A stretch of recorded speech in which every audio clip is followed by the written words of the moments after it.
Hi, and welcome to this week's episode. I am so excited to have you guys on board. If you are a new subscriber, welcome. We hope to make you feel part of the family. If you are a returning subscriber, thank you so much. I'm so excited for you and I'm overwhelmed by your support. This week, we discuss how to cope with social anxiety. But remember, if you are going through a mental health issue and you'd like to talk to an expert, kindly call 11999. It's a toll-free number and you will have a friendly voice at the other end of the phone who you will talk to. Non-judgmental services 24 hours a day. Call 1199, completely toll-free, 24 hours a day. So let's get into this video. This week, we are discussing how to cope with social anxiety, which is part 2 of the first video we did about anxiety. So if you haven't watched, kindly go and watch the video on social anxiety. So the number one thing to do so that you can be able to overcome anxiety is words of affirmation. Telling yourself I can be able to deal with this. I am going to be so proud of myself once I do this. I can do this even though my head is telling me otherwise. Telling yourself that I am anxious, not angry. I am anxious, I'm not weak. I am anxious, not uninterested. I am anxious, not lazy. I am anxious and I am enough. You have to keep reassuring yourself using words of affirmation on yourself, and this will make you that at the end of the day you keep pushing yourself.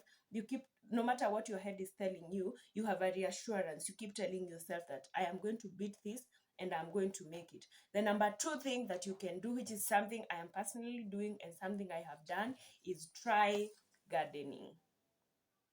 I can't over insist on how much this has helped me. And also, if you're not a person who loves gardening or keeping a plant, try keeping a pet or adopting a pet or something.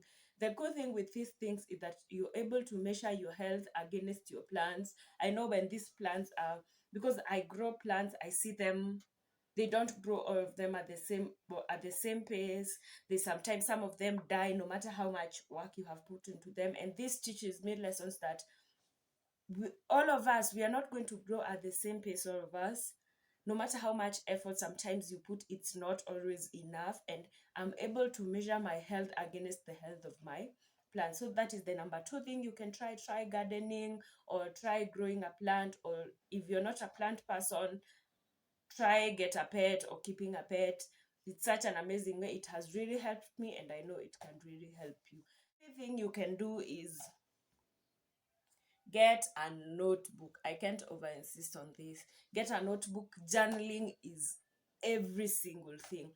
Writing down your thoughts, you're able to write down how you feel. You don't have to voice them out. By writing them down, you simply know that there is somewhere where you can refer to, and when you can write down your thoughts, your feelings, your fears, and at the end of, there's something called book therapy, that by the time you're expressing those thoughts and writing them down, it's a way of you. Number 3, try journaling. I've said about that, is you're able to write down your feelings, your fears, your anxieties. You're able to express it through a book. You're expressing your thoughts too. You don't even have to talk to someone. You're writing down your thoughts, and in that, you're getting rid of them from your head. So try journaling. It's an amazing way to get your thoughts together, express how you feel or how things are, express about your fears. The number 4 thing I do is volunteer. I have done a video about volunteering. I can't over insist about how important volunteering is.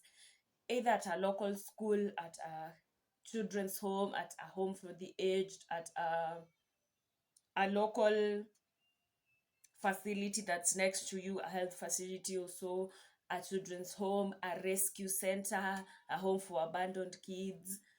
I can't over insist how volunteering is important.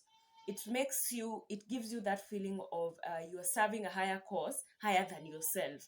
At the end of the day, the thing that comes with volunteering is the peace you get. I come back to this house happy, feeling fulfilled.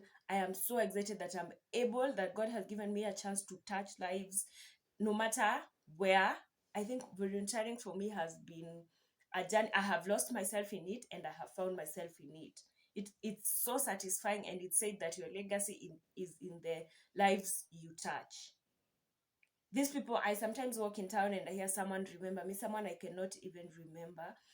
You come home satisfied, you come home happy, you come home feeling fulfilled because you're serving a higher cause than yourself. And there's nothing more fulfilling that knowing that you are touching a life. There's nothing more fulfilling than knowing that there's someone somewhere who needs my services and I'm able to give them for free.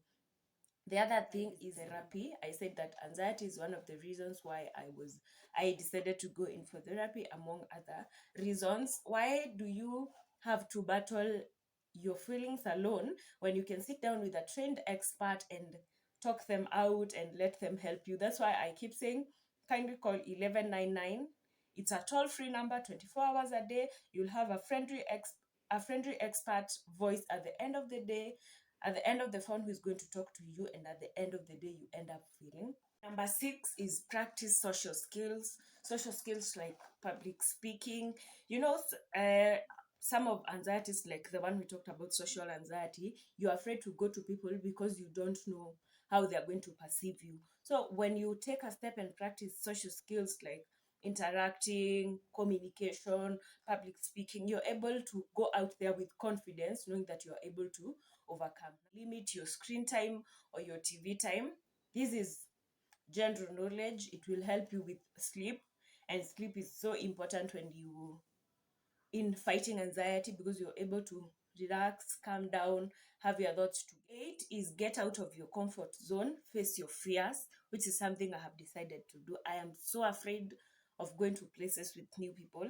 Weird, because I'm always with people. I don't know why I have that fear of going where there are new faces, but I have decided, because I do most of the things I do alone. So I have decided to start going to events where